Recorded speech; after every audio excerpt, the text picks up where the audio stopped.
Hi everybody, Alex here. Yes, Alex. I am alive and well, and I'm here in the QI office on Christmas Eve. Dan, James, and Andy and Anna have all gone home again. Left me here to sort out this year's Christmas episode. In a second, you're going to get Dan and Anna asking you to subscribe to things and buy all their merch, but they couldn't even take the time to wish their loyal listeners a Merry Christmas because they're all complete f***ing freeloading, self-centered f***hole bastards. So yeah, f*** them. It falls to me to gladly wish all of you out there a very Merry Christmas from everyone here at No Such Thing as a Fish. And this means that I finally get to say, on with the podcast, after these messages. Hi everybody, just before we start this show, we have a couple of small favours to ask you. It's that begging time of year when people put their tins out and shake them around, asking for you to do things like, for instance, voting for their favourite podcast in the National Comedy Awards. That's right, we have been long listed as one of the best comedy podcasts. We're very excited about that, and we would love it if you could get us to the short list. To do that, you can go to qi.com/vote. You'll see all the options there. You can also vote for your favourite comedians, your favourite comedy shows. You'll see Sandy Toksvig up there, host of QI. You'll see QI itself. Why not register a vote for them? And you'll see No Such Thing as a Fish. We would massively appreciate a vote. Do it now. qi.com/vote. That's right, and there's stiff competition on there, so we really need the Fish Army to come together and give us these votes because it would mean so much to the podcast to make it to the live National Comedy Awards. Outside of that, what we would absolutely love is if you could just very quickly just go to the follow button on wherever you're listening to this podcast, be it Spotify or Apple iTunes, wherever it is, and just press follow. We've discovered that so many people are listening to this show without having pressed that button, and it's extraordinary what a difference it makes in helping us to be higher in the charts, to get more exposure, to get more attention, to allow for the podcast to keep going. So a simple button press is genuinely going to be a huge deal for us if enough of you do it. So please do. That's our two big bits of begging. Please vote for us in the National Comedy Awards. Please press follow, and that will allow us to keep going as a podcast in 2023. Otherwise, we just have to shut shop. That's it. If we don't get shortlisted and you don't press follow, we're out of here. Okay, come on, Dan. Enough begging. This is starting to get desperate and sad. Look, do it if you want to. Don't do it if you don't. No, what? Okay, no, do it. On with the show. On with the show after you press followed and voted for us. Okay.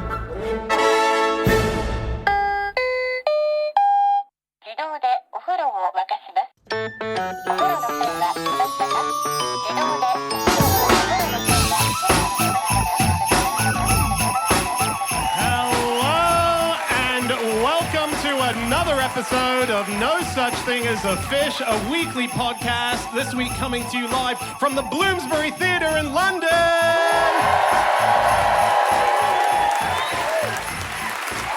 My name is Dan Schreiber. I am sitting here with Anna Toshinsky, Andrew Hunter-Murray, and James Harkin. And once again, we have gathered around the microphones, but not with our four favorite facts this time, because this is our Christmas special episode, and we have decided to instead use 500 favorite facts from the audience members who are here tonight, who have submitted them to us. And at the end of the show, after reading out some of our favorites, we're going to pick two of the best. We're going to bring the two people who said those facts onto stage, and we're going to have them battle in a quiz to the death. So, it's a very exciting episode, a special treat. What have we got from our audience here tonight, guys? I just want to say, the facts are on my phone. I'm not checking the football scores all the way through. I just want to make that clear really early. So, shall I do a fact that's been sent by text? Yeah. This is one that I just picked up now. Some people can grow hair on their tongues. Oh, wow. Like at will? Yeah, that's what it sounds like. Yeah, well, I mean, would that be a useful superpower to have, do you think? Or a tongue hair, yeah. Warmth. Sometimes it gets very cold in the mouth. Yeah. When you eat ice cream too fast. Oh, yeah, that's a good idea. Yeah. Stops the ice cream headaches. I only say it is because the person who wrote it is a surgeon. And I wonder if you're in. Are you in the person who... Yep. Yeah, okay. Who's that? What's your name? Malcolm. You're a surgeon. Do you operate on hairy tongues? Are you a glorified hairdresser?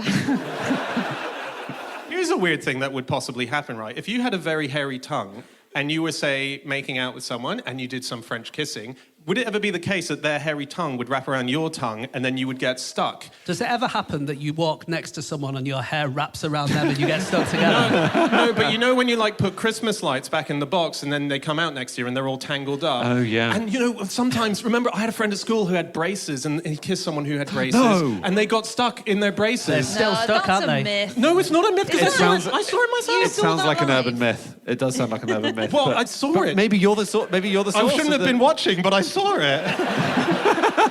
I popped out from the cupboard and went, guys, I can help. Gosh. Wow. Should we just quickly go back to Malcolm to yes. check whether it's part of your surgery you actually grow people hairy tongues? Reconstruct somebody's tongue after big operation. Yeah, and you said in your message, so you can reconstruct people's tongues, but you said in your message that it might come from your forearm or your thigh, and so when it comes in, that's where the hair comes from. I see. Isn't that something like your hair, even if you take it away, I suppose this will explain why people have hairy tongues, even if you take it away from a certain bit of your body, it always remembers it was there and grows in accordance with that. So I think there are things where, like, if you get some hair planted onto your head, if you want to sort out your baldness, for instance, then I believe if, like, the hairs, let's say you get it taken from your pubic region or something, because that seems to be where I'm pointing. Yeah, that's what lots. I think that's the most common that people get, isn't it? Yeah. If the hairs that were around it start to fall out, then that one will also fall out. So your hair has a thing in it that tells you how long it needs to grow, right? Because your eyebrows are not the same length as your head hair. Speak for and yourself. your pubic hair is not the same. What you can't see at home for the podcast is Anna has enormous hairs on her eyebrows. No, and so, it has those. And then when you transplant, say you put eyebrow hair on your head, they would all grow for that amount of time and then stop. Could you transplant all hair? As in, could you transplant eyelash hair onto your head, should you want it? Well, we have a surgeon in the audience. Don't ask us. Malcolm? Shall we do some more facts? Yeah, let's do another fact. Sorry, Malcolm. I have a fact that only I, and presumably the person who sent this in, who's called Jamie Drummond, will enjoy. And it's that... Why are you reading it? Stop with the hard sell, Anna, please. I think sometimes it's good to have a private bonding moment in these mass experiences. Cool. In Gladiator, released in 2000, Russell Crowe had a dog, quite a ferocious dog. Oh, yeah. Played by a dog called Kite, who was a Belgian Shepherd, apparently a Tervuren Belgian Shepherd. Anyway, she went on to be Wellard in EastEnders. No way. Oh, cool. So that's the name of the dog, Wellard. Yeah, Wellard in Awesome. EastEnders. Yeah, named by Gus, I think, who was a funny guy, which is why he named him Wellard. Wow, Great fact. That is a really good Great fact. fact. Any more? Well, this is a cool one. This is from Polly, or at Saying Nice Stuff. My husband Frank says the electrical cable in this theatre would stretch from here to Grimsby if placed end to end. Yeah. Why haven't we done that? Yeah. Do you mean all the different cables? Because presumably if it's a cable, it is end-to-end already. It's just a cable, right? It's not a cable, is it all the cables? It says the electrical cable. There's one cable Yeah. in this place. Wow. But I think I feel like cable can be a plural kind of collective noun, right? All the cable in a place. You could say that, right? Yeah, I see Yeah, that. we say that all the time. Yeah. Another one on places. Yeah. I've got one which someone sent in saying, in Switzerland, it's illegal to flush the toilet after 10 p.m. What? Illegal? Illegal, according to this person who apparently lives in Switzerland, as so they claim. I remember there was a woman who wanted to get a passport in Switzerland, didn't she? Do you remember? And in order to get a passport, she needed to get the permission of all the other people in her village. That's right. And they all hated her. Yeah. And they all wrote to the government saying, no, we don't want her in our country. And she didn't. I think eventually she got it. Did she? I think so, Yeah, they were like, she's so annoying. We just don't want her. Yeah. That's bad. Thank God we don't have that system here. I'd be homeless. This is quite a cool fact. I think Dan, you might like this one. It's kind of spooky coincidence. Oh, cool. Nice. So this was sent in by email from Nick Speechley. And it's that in one of his recent rants, Kanye West, I know, not a promising opening, we don't love a lot of his work, claimed that Hitler, also not promising, I'll give you that. There better be a huge U-turn coming on this fact. Claimed that Hitler invented the microphone. Weird.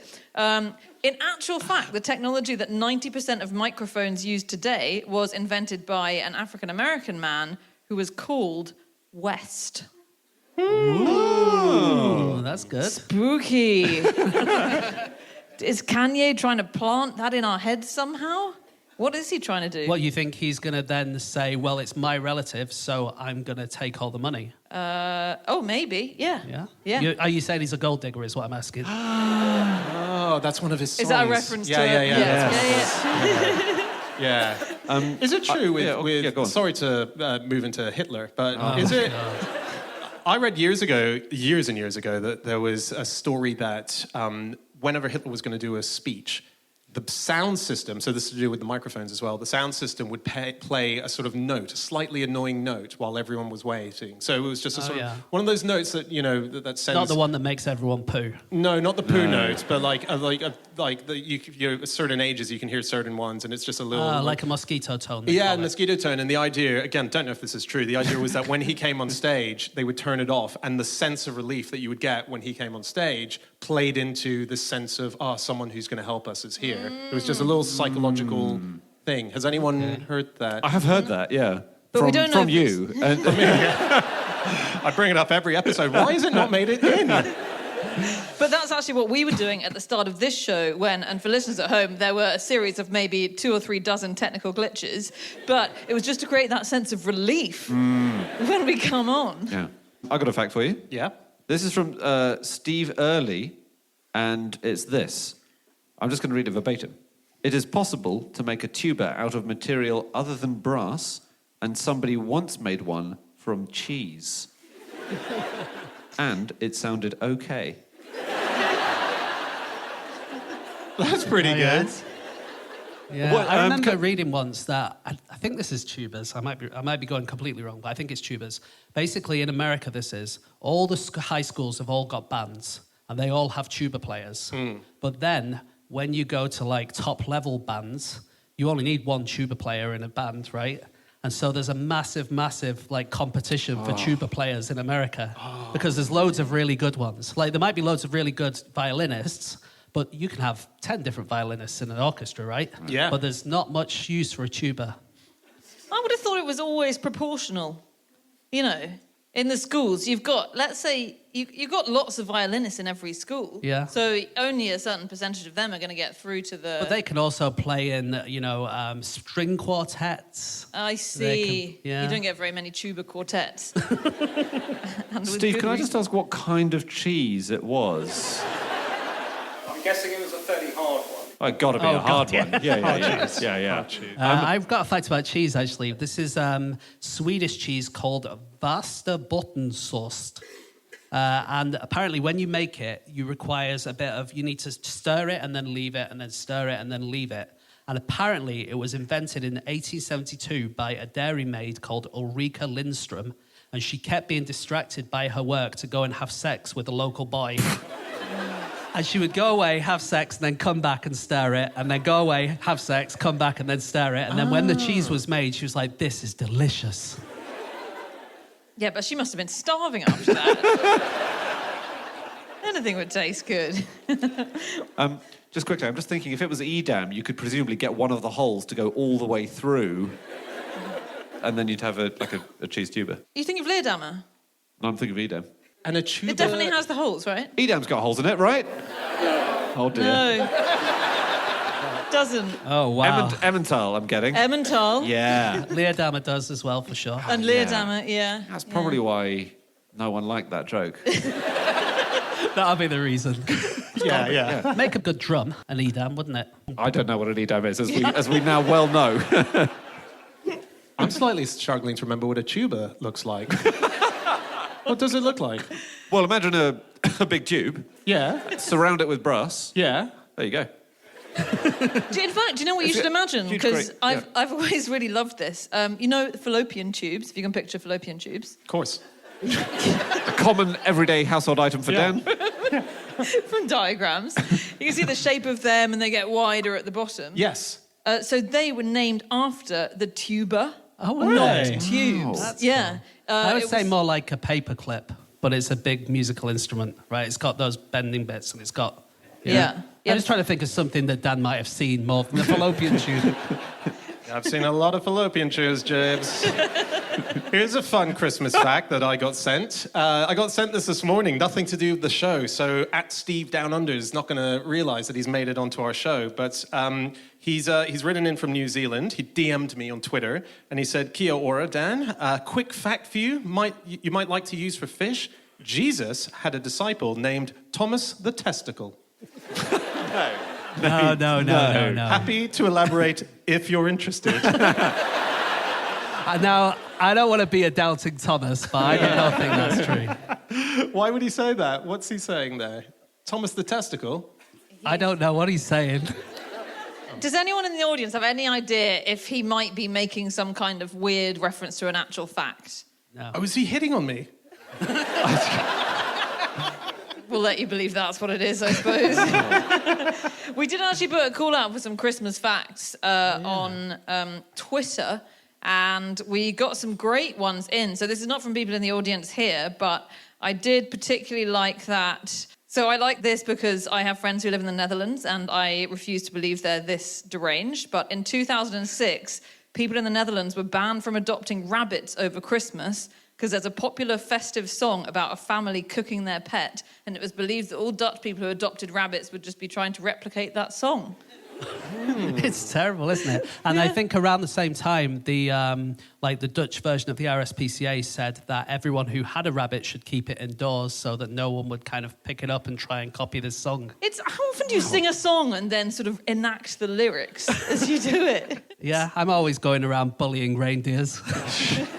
Apparently this is a thing, and it's really, really popular. And if you go to the Netherlands and they play like the top 20 Christmas songs of the year, they always play this one. Wow. Yeah. Oh, we got sent another Christmas animal slaughter-related fact. I've got it here. It's from Holly T. I think you're in. Hi. This is great. I really like this. This is a historical fact. It's that in 1797, Tom the Goose was brought with thousands of other geese to Leadenhall Market in London to be slaughtered. But Tom escaped, perusing the market and evading capture for days on end. His life was eventually spared, and he was adopted as the market's mascot, and he had a bar named after him, which is called Old Tom's Bar. The goose. The goose. Yeah. Do we buy that? I buy it. Yeah, I think so. And definitely we know that the geese were taken to town and they were walked all the way to town from Norfolk and stuff like that. Yeah. They put little boots on them, wouldn't they? Yeah. Well, that's what they say. They always say, they put little boots on the geese. But actually, I think what happened was they would dip the feet in tar. I think they'd walk them through a big tar dip. Yeah. So it's not quite as nice. But that definitely did happen. That did happen. And they did used to always go rampaging the animals around Smithfield and stuff. So yeah. Okay. So I would say more plausible than Thomas the Testicle, if that's the that's true. Yeah. hierarchy of the Toms. Yes. Yeah. This is a cool one. We got sent by @FlameEyes.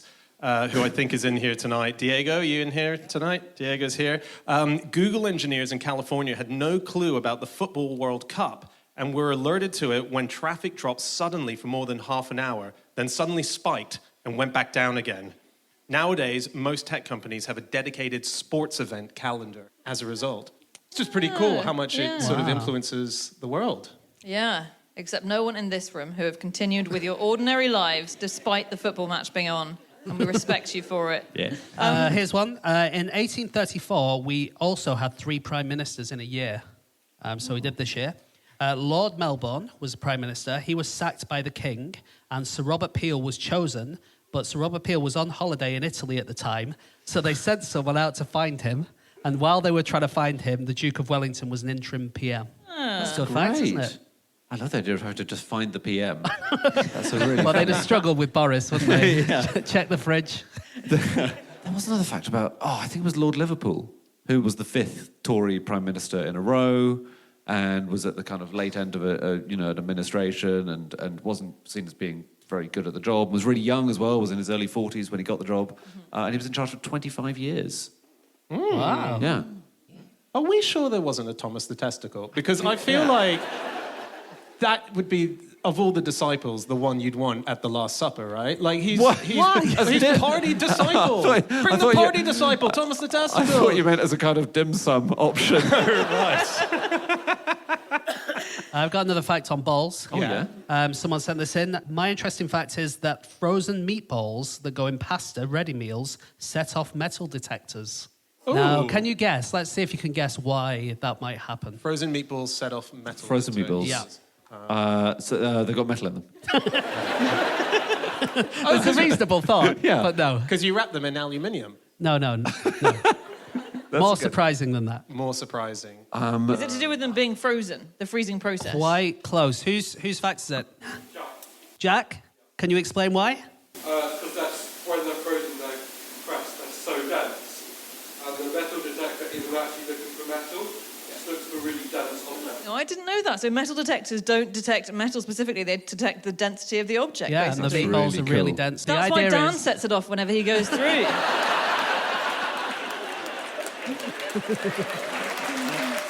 When I go home and my wife says, "How was the gig?" It's great. The room clapped for me at one point. Felt great. Here's one. This is from, I think you're in the room, Samuel Wilkinson. Hello. Sam Wilkinson says, only 5 people on the planet know the formula for Angostura bitters, and they have made a pact to never fly on a plane together or even to eat in the same restaurant. Wow. That's a really good excuse if you got people who you don't like, isn't it? Yeah. Just give them something and you're like, oh, we can't go for dinner together, I'm sorry. Yeah. I was always told when I was a barman, I don't know if this is true because I never looked it up, that Angostura bitters is technically poisonous, is a poison. Oh. And that's why they always said you're only allowed to use a tiny little bit. I don't know if that's true. I mean, everything's poisonous in large enough quantities, isn't it? Yeah. But Such a clever dick thing to say. well, I got really worried recently because my husband made a meal for me and it tasted quite strongly of a specific spice. I was like, God, what is that? You put lots of it in. He said, I just put loads of nutmeg in it. And I know. And I got suddenly quite nervous because, nutmeg is actually banned in a couple of countries because it is, in certain quantities, poisonous. And surprisingly small quantities. Like if you had 2 tablespoons of nutmeg, I think you'd be in trouble. Really? Yeah. And then I actually don't think I've admitted this to him, so maybe don't tell him. But I wanted him to feel okay, so I said, no, I'm sure it's fine. How much did you put in? And he showed me. And then I actually threw up because I thought, I'm not fucking dying. If this guy wants to die of nutmeg poisoning, he can go. But I've got a long life to live. Oh, my God. But you thought it was worth saving yourself. And... Well, I didn't want him to think I was paranoid. Yeah, you certainly haven't come across as paranoid in this story. And then did you just watch him and see if he died? I watched him like an absolute hawk, yeah. And he passed on that night. Is it legal these days to have a massive company and have all the ingredients on the back, but then go, but there's a secret something we're not telling you? I don't know. Can you legally do that these days? Sad, isn't it? But they all do, don't they? Yeah. Like KFC and Coca-Cola We've got stuff. allergies. We have, people have things. I think if you had peanuts in there, they'd make you put that on. Yeah. Yeah. Well, I don't get why they're not allowed to go to the same restaurant because in case it's poisoned. Well, if all 5 of them die in the restaurant... I see, yeah. But in case there's a poisoned chef in the restaurant. Yeah, okay. Right. Yeah. Hannah's husband working... Welcome to Nutmeg Nick's. There's a few things of those, right, where people aren't allowed to travel in the same plane or whatever. I can only think of the Wright brothers because too. they weren't allowed to fly in the same plane for years and years and years. The royal family as well, there were certain things about that's been said. I read, and again, don't know, because we're just flying off with... We were saying that. So it's possible this is true, that people who made the parachutes for NASA, for the rockets that come back in, so Apollo 13, when the parachutes came out, the people who know how to make the parachutes, there's only 3 people who know how to make that. Can't be right. 3 people who know how to make their parachutes. There's a secret ingredient to that. It's the ropes. Just on the royal family, by the way, because we just quickly mentioned them. When he was a child and the nanny told him to do something that he didn't want to do, apparently Prince William used to say, "When I'm king, I will have you punished." Whoa. This is a cool one from Charlie Brooke. In the 1960s, a British scientist began an investigation into whether there were people who could see the future. The project ended in 1968 when 2 of his subjects accurately predicted his death. And this really from the audience. This really happened, and this is so as Charlie Brooks says, this is from a book called The Premonitions Bureau, which is a new book that came out this year by Sam Knight, and it was about a guy in London who, following a very tragic accident where a school was taken out by a landslide and there was a lot of deaths, a few people said that they had accurately predicted that this would happen. There was even a few school children from the school that had drawn these quite ominous drawings ahead of it. And so he thought, what if this is the case, that premonition was a real thing? What if we had a bureau in London that was able to accurately gather together all these predictions so that we could see if there was going to be a big train crash in the future or a fire somewhere, we would be able to stop it before it happened. And they predicted his death? They both independently said...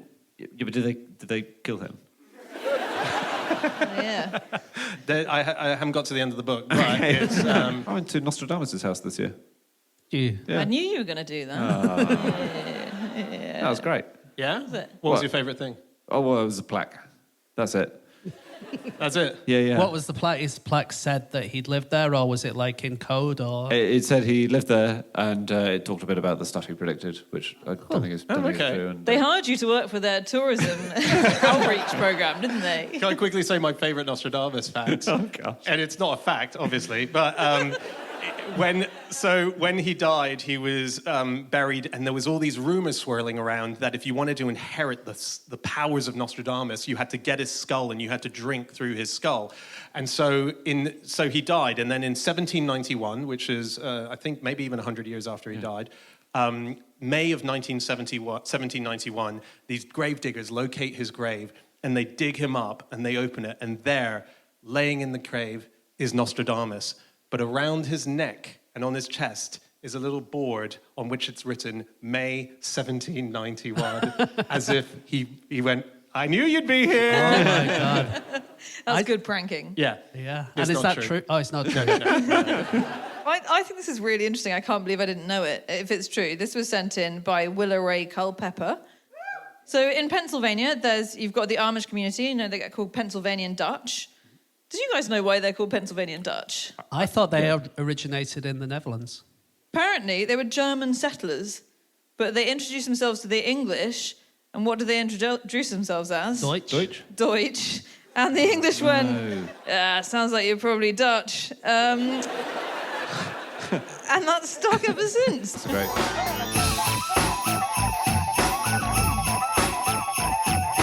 Stop the podcast. Stop the podcast. Hey everyone, this week's episode of Fish is sponsored by GiveWell. Yes, GiveWell is the solution to your charity giving. So it solves the problem of you want to give away money to good causes, to people who need it much more than you do. But how do you make sure that the charity you're giving to is using it in the most efficient way possible to make sure that as many people as possible are impacted by your money? You don't have time to spend hundreds of hours researching that.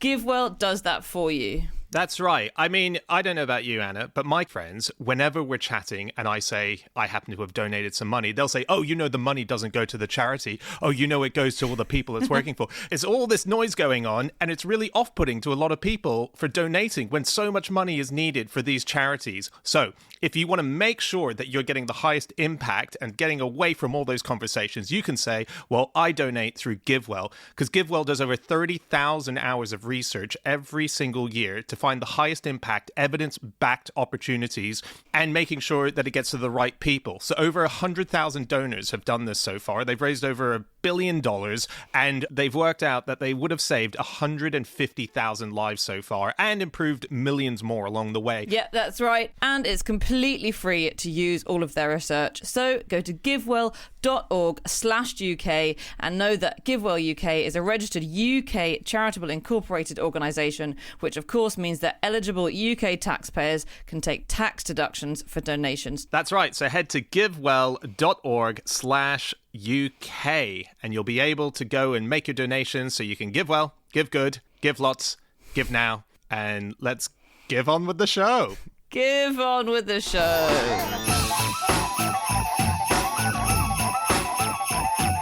Okay, well, look, I think we've got a good pool of facts to pick from here for going into our fact off for the nerdiest person in the room. So James and I are going to be deciding who are the two finalists, and whoever we pick is going to be on our team. So we're going to ask you to come up on stage and sit next to each of us, and we'll do this quiz along next to you. And so, James, do you want to pick first who... Yeah, I'm thinking that maybe to psych you out, we should go for the meatballs guy. Because it felt like you really lost it around that time. Yeah. And I think by bringing him up on this side of the stage, that's going to really... Okay, all right, meatballs guy. And I will go for the lady who hasn't flushed her toilet since 10 p.m. to 6 a.m. in the mornings every single night. So while you're making your way down and making your way to the front of the stage, we are going to find out the rules of the quiz, how it's going to be played, how we're going to determine the winner. So here to introduce it all is our quiz master herself, Anna Tushinsky, everybody. Yes, so the way this is going to work, as we alluded to earlier, is we will be quizzing our two contenders, Jack and Gaia, and we're going to be quizzing them on how well they know the No Such Thing as a Fish crew. So come on to stage, Jack. You're on James's team. I'm sorry about that, but if you take a seat there... It's the winning team, Jack, don't worry. And I just want to introduce you also to my little scoring boy over here on the left, Andrew, the red-nosed reindeer. Hi, Gaia, you're on Dan's team. So what I'm going to do is I'm going to read out some questions, and you're going to have to tell me which member of No Such Thing as a Fish is the answer to those questions. Can you stop distracting your contestant, please? Okay, without further ado, Let's start the quiz. So, question number 1. Who once lost a quiz by saying one of the 7 dwarves was called Bernard? Please choose quite speedily. Guy, you've gone for Andy. Jack, you've gone for Dan. The correct answer is Dan Schreiber. Get in there. Come on. Of course it was me. What the fuck are you doing? I'm an idiot. She thinks too much of you. Oh, actually, that's very kind of you. Oh, thank you. Oh, okay. Okay, question number 2. So, sorry, scoring boy, what is the score? 1-0. Thank you for your invaluable contribution to the game. Question number 2. Who was given birth to in front of live observing students? And you, Guy, have gone for James. You, Jack, have gone for me. Anna, the correct answer is me. Brilliant, Jack. Oh. Amazing. Yeah. Very strong work. You just knew it. Scoring boy, what have we got? 2-0. Wait, sorry, why were people watching you when you were born? They asked my mum halfway through labour if she minded if Excuse me, is that Anna Tushinsky? It's about to be. No, they said, do you mind as an educational process if people can watch your child being born? And she said, go for your life. And so they ushered about 20 people into the room. Gosh, wow. Are they still in contact with you guys? Yeah. She has them round every time, every Saturday. Every time you come back home. I squeeze myself through a very small window. The cat flap. Yeah. Okay, so question number 3, and Jack, if you get this right and you get this wrong, then Jack's taken it. Who owns a light-up ear spoon? Who owns a light-up ear spoon? You've both gone for James Harkin, and the answer is James Harkin. Yes! Yes, Gaia! What's our score then? Woo! 3-1. 3-1. Well done. You could claw it back now. Yeah. But not if Jack gets this one Come right. on, So, who played Joseph in their nativity play alongside their brother who played a blade of grass? You've both gone with Andy, and I'm afraid that's not right. No. I'm afraid it was me. It's not me, this guy, James. Yeah. And he will be absolutely delighted we're bringing it up for this podcast. Okay, No change. No change. There we go. Still on 3-1. And so final... Oh, hang on. Let's do the final question anyway. We'll do I'm sorry, that was a bit of an underwhelming announcement to say that Jack's won this. Very, very hard to come back from at this point. But it's possible. It's possible. We can do this. We can do this. Gaia, according to Dan's brain, you can do this, and I believe in you. So, double points. Who once had a brilliant, self-described, idea for a cheese chessboard? You've gone for Dan. You've gone for James. So just to say, this is double points, right? Oh, we're actually giving Gaia a chance. Yeah, double wow. points. Well, just you're because both I wrong. know the answer, yeah. yeah. I'm afraid it was Andrew Hunter Murray. Guys, it's obviously my idea. Come on. The cheese board. But cheese board is already a thing.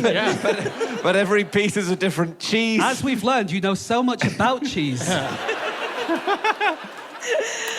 Well, I had an idea for a T-shirt where you have a chessboard on the front, right? And it's called chest, right? So you have little Velcro bits, right? And then, check this out.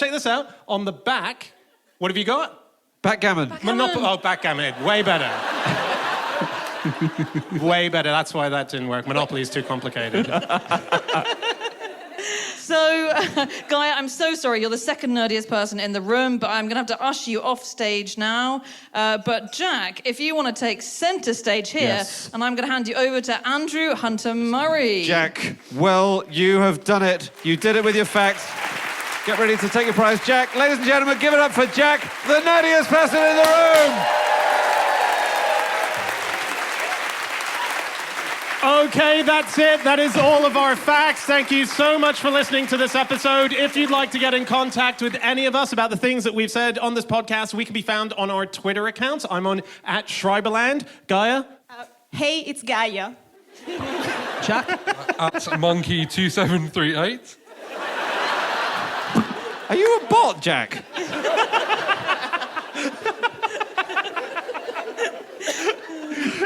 You're the nicest bot I've ever met. Andy? At Andrew Hunter M. And James? At James Harkin. Anna? You can email podcast@qi.com. Yeah, or you can go to our group account, which is @NoSuchThing, or our website, nosuchthingasafish.com. All of our previous episodes are there. Thank you for tuning in to our Christmas episode. We'll see you again. Goodbye!